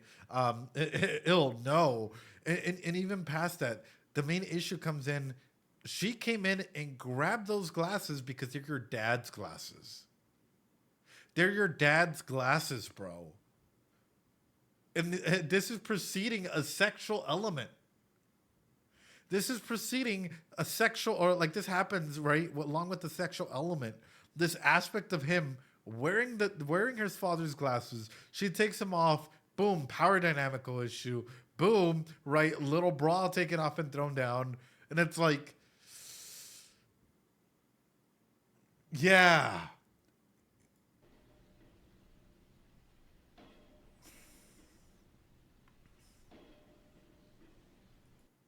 What a way to fall. She might have to shower all over again, especially after falling on this floor. Shinji, brother.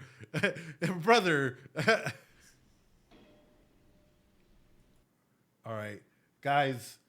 Hate to do this to you guys. どいてくれる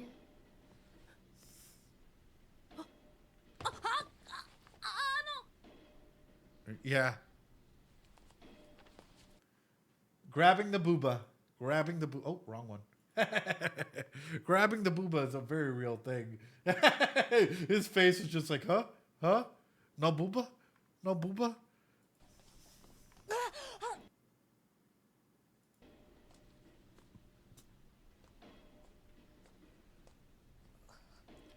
But even that emotion, right? She's not affected at all by this. No fucking response to this. No nothing. However, she did show a response by him wearing his dad's glasses. This is something that's happening in here.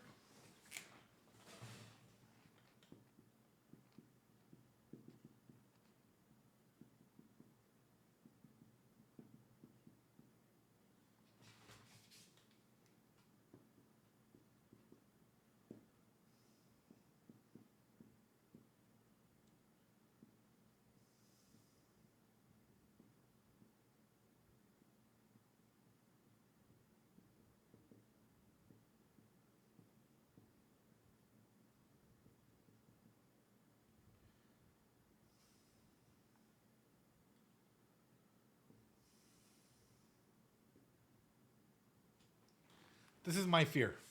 This is my fear. This is my fear. With dad, she shows something of an emotion, right? We're expecting a result. Oh, Shinji, right? Like some type of normal response that a lot of like anime goes into, right? Some type of like, hey, you know what? Let me go ahead and showcase something, right? Rei with father shows emotions. Rei with Shinji doesn't really care, doesn't show emotions. But what if the dad were to tell Rei to go ahead and get closer to Shinji because Shinji's a part of him, and therefore she'll start showing something emotions. She'll start getting a little bit closer. She'll start opening up enough to keep Shinji on the hook. Enough to keep Shinji on the hook. I bet she would clean the room if dad told her to, right? So that's the aspect that's coming in, right? Which is, if ordered to, if told to, would she show emotions to Shinji? If she was starting to figure out that Shinji has dad's DNA. What this is HEC done on purpose. It is. Because all of a sudden, we're showcasing that there's a weird power dynamical issue that's happening here, right? How would she react if this was the director?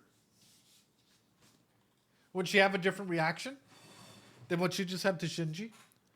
Does that imply she only shows emotions to dad because she was told to? Or, no, or because with dad, right, it's one of those things where we don't know anything about her past. We don't know anything, but maybe the director knows. Maybe the director knows more so than we do, right? And she's developed this weird attachment, maybe a love, a sensation of, ooh, right, for the dad. What will happen if the dad tells her, hey, you know what, get along with Shinji because it's easier to manipulate him this way? Would she be embarrassed in front of the commander? Right. Would she be happy? What sort of feelings come in? And I know it sounds gross to even think about, but we have to take this into consideration, considering everything that we know about Nerve and how far they're willing to go for people, right? How far they're willing to either manipulate or not manipulate people. Clearly, she doesn't give a fuck about her surroundings. Clearly, she doesn't give a crap about her room, right? It's all disgusting. It's all grody. There's grease. It's falling apart, right? Even to the point where Shinji falls on top of her on the floor, which is kind of gross, right? And she doesn't even seem bothered by it. However, the director comes around just to say, like, you know, whatever to her being on the Eva, and she skips outside and she goes into a cute little pose and she's like, you know, like whatnot. There's a clear difference here, and there's something wrong. There's something wrong. Anyway.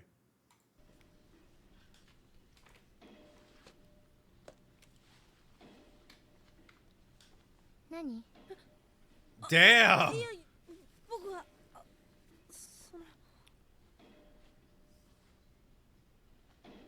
僕は頼まれてつまりなんだっけカード新しくなったから届けてくれ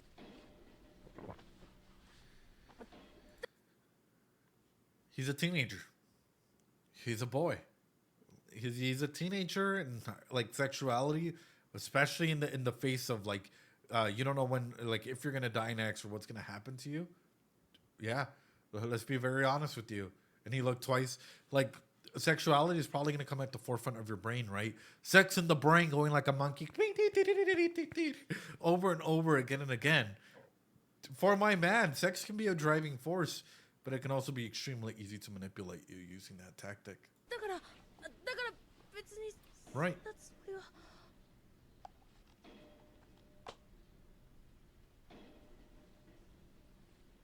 律子さんが渡すの忘れたからって本当なんだ。それチャイム鳴らしても誰も出ないし鍵が開いてたんです。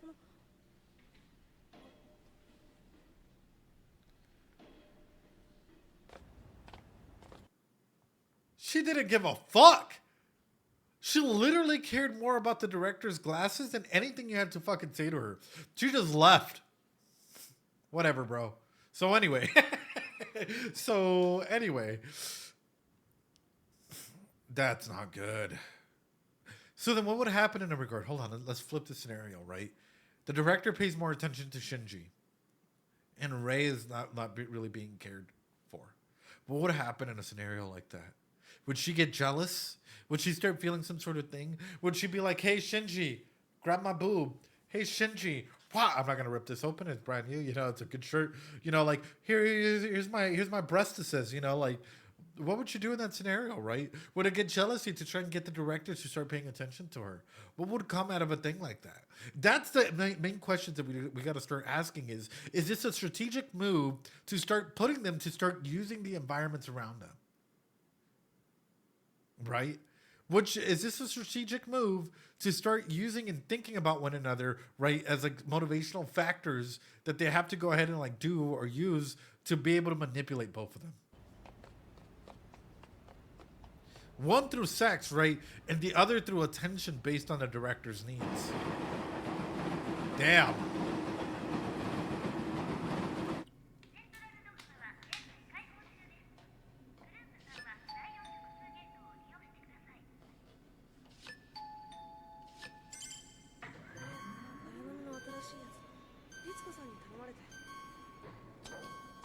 Okay.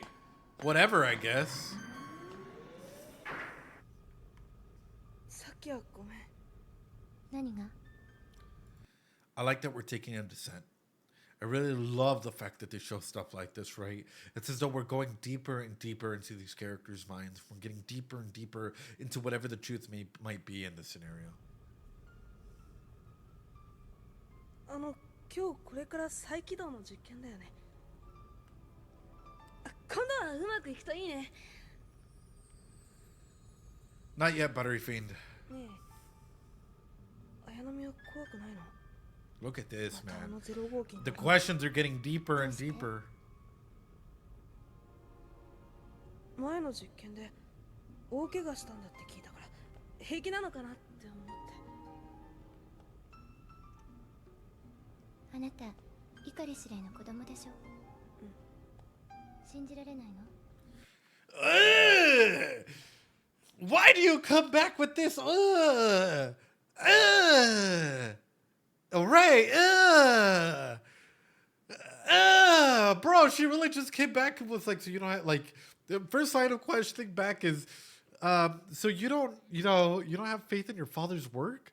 It's like they're speaking, like he's asking her more the emotion-based questions, and she's just retorting back with immediately like, "Oh, you don't care about your dad?" No, I do not, Ray. The glazing is crazy. Last week's in ReZero just posted, and it's. Oh, really? Wait, did it just go live? What? Hold on. What? What? Hold on.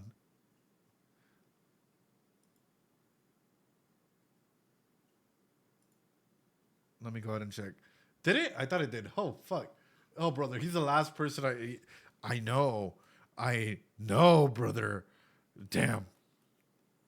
Oh, it hasn't.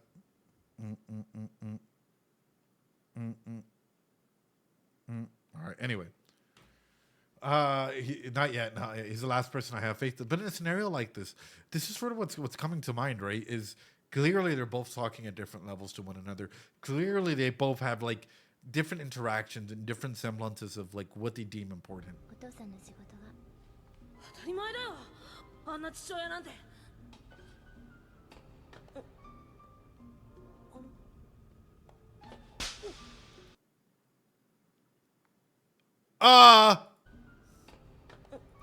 信じられないの？お父さんの仕事は当たり前だよ。あんな父親なんて。Now you smack him? You don't care if he grab your booba, if he see you fucking naked, if, like, he walks into your grody ass room, right, taking you your own fucking ID. You care the fact that he says, hey, my dirt bag of a dad, the dad that, like, I haven't seen in so many years. Oh, the father that you fucking slap him hard. What?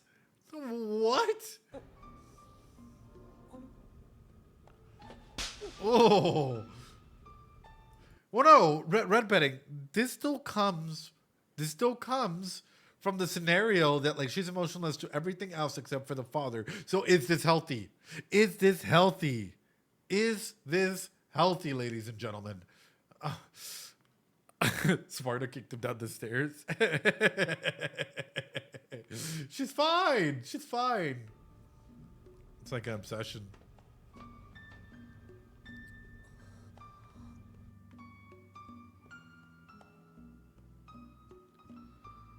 Man. Ray, 大丈夫か? Ray. その時パイ I swear, I don't like people my age because they're so immature. That's why I don't date people my age. I gotta date people that are significantly older than me because they're mature and they get me. And she's blushing, brother. But that's that power dynamical difference, man. She's a blank slate. He's probably showing that he cares about her, right? And all of a sudden, to her, that is the definition of a parataxic distortion. You're putting him up on a pedestal, right? This is the definition of a parataxic distortion. You're putting him up on a pedestal. He can do no fucking wrong, right? He's the commander. He has you here. He burned his hands for you. He asked if he cared about you. She probably has this whole internal monologue as to why it would be great to, be there for the commander. The commander's everything. Oof. ロットが中に閉じ込められてる。碇司令が彼女を助け出してる。加熱したハッチを無理やり Holy fuck, bro. This is deep. その時の This is deep, brother. This is so good. 聞こえるか? はい。これより0号機の再起動実験を行う。第一次接続開始。主電源コンタクト。可動電圧臨界点を突破。了解。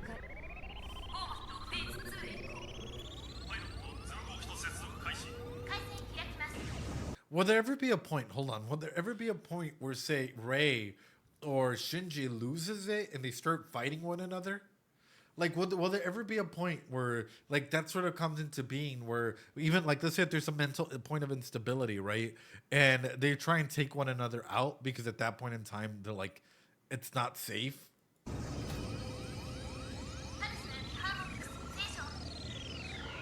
Great! Thanks so much for the sub.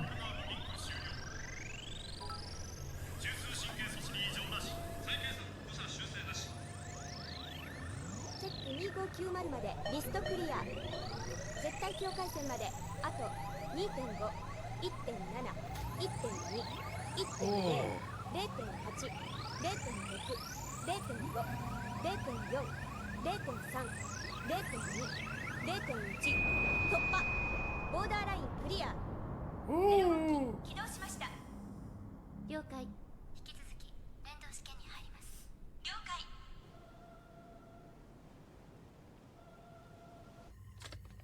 怒り未確認飛行物体が A fucking UFO is heading over 第 to 5の人だな。 the fifth angel. 0号機はこのまま使わないのか。まだ戦闘には耐えん。初号機は380秒で準備できます。 You said, first off, Shinji wasn't fucking ready to go out there. And you sent Shinji the fuck out there, regardless if he was combat ready or not. He was a fucking spare. He was a fucking spare. And you didn't even care. You were just like, hey, you know what, Shinji? Go. You're a fucking spare. Get in the fucking robot, Shinji. For her, oh no, we're still testing. Ooh, we still gotta test, you know. It's not ready. But Shinji, get in the fucking robot. You have 380 seconds, Shinji. Screens geometrically. Oh. But he sends out Ray in episode. Instances, right? He would have sent out injured Ray if he didn't agree. Oh. 出撃だ。はい。レイ、再起動は成功した。戻れ。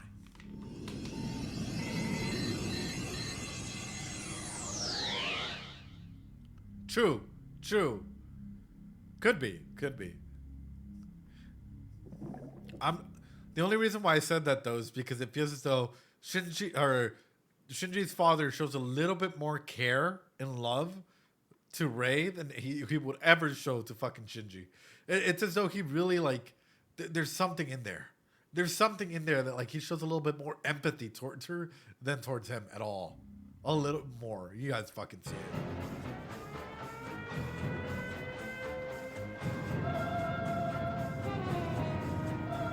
What in the...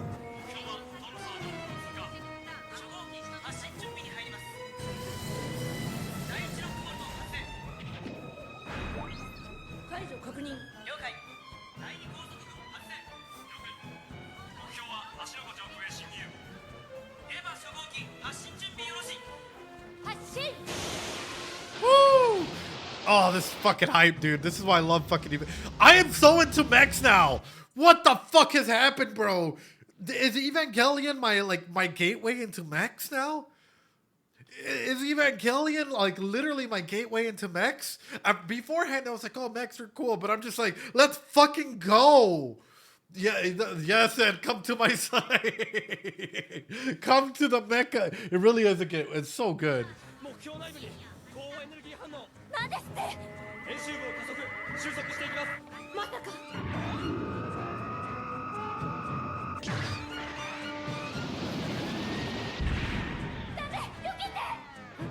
Already? What the fuck?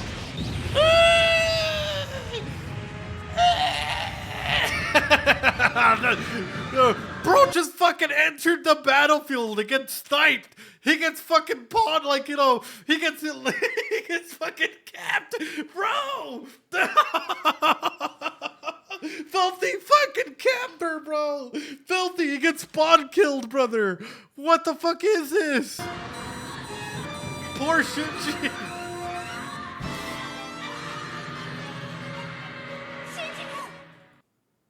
No, it doesn't end there. No. My God. This is beautiful. This is fucking beautiful. Oh. My God. Well, see you next week. Oh no, no, no, no. Hold on. Fuck! I thought there was gonna be just a little bit. Hold on.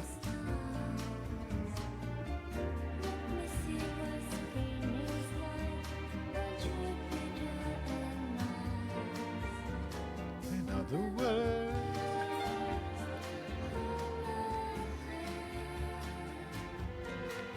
Guys, what way is she spinning? Clockwise or counterclockwise?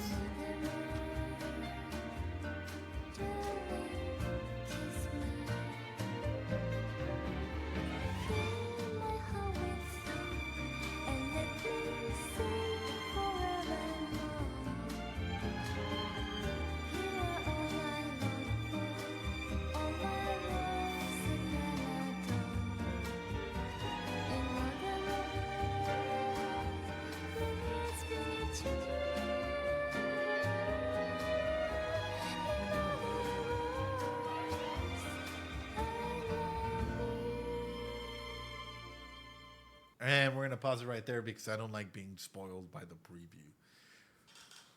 My God, what a fucking episode and a fucking cliffhanger. What a cliffhanger. Wow.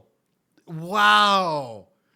Like, Ray is our world. What a cliffhanger to be left on, dude.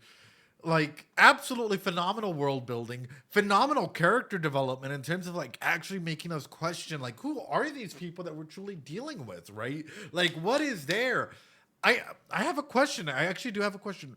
Why are there's some people that are adamant that they don't like Evangelion? Like, you're using a Ray shirt right now. Drop it in the Discord. I want to see it. I want to see it. Why are there some people that like are absolutely adamant that like Evangelion is a no-go, that they don't like it, that it doesn't carry any weight to it? Like, I've seen a lot of criticism, right? But for me, it's like, it feels as though the first 5 episodes carry a lot of psychological depth. So much so that I think we're averaging like 2 hours plus per episode, or like an hour 30, 2 hours and 30 minutes per episode of just analyzing what's being fucking thrown at us, which is amazing, right? The majority of complaint I've ever heard is Shinji's such a whining brat. But he's a kid. He's a fucking teenager. He's 14 years old. It's clear that he has a lot of fucking issues, right? It like a lot of developmental psychological issues that, like, for me, it's not surprising. I want to do the next episode, but we also have ReZero to do. Oh my God. This is a tough decision. It's a good thing I don't work tomorrow. We're not even 5% of the depth. We're not even 5% in, ladies and gentlemen. Holy crap. Ladies and gentlemen, boys and girls, if you guys are liking this series, analysis series, leave a like, comment, subscribe, that whole deal. Come and join us in the Discord, please, and join us in the discussion, especially if you guys want to get more mech shows in here. If you guys want to do a whole, like, finish, or, like, start and finish 86 or Gundam or any other mech show out there, come and join us, ladies and gentlemen. We need more mech fans in here. Robotech, Macross, whatever, right? We need more mech fans in here, ladies and gentlemen. With that being said, ladies and gentlemen, boys and girls on YouTube, I appreciate y'all. Practice some self-care. I'll see you guys later. Be safe.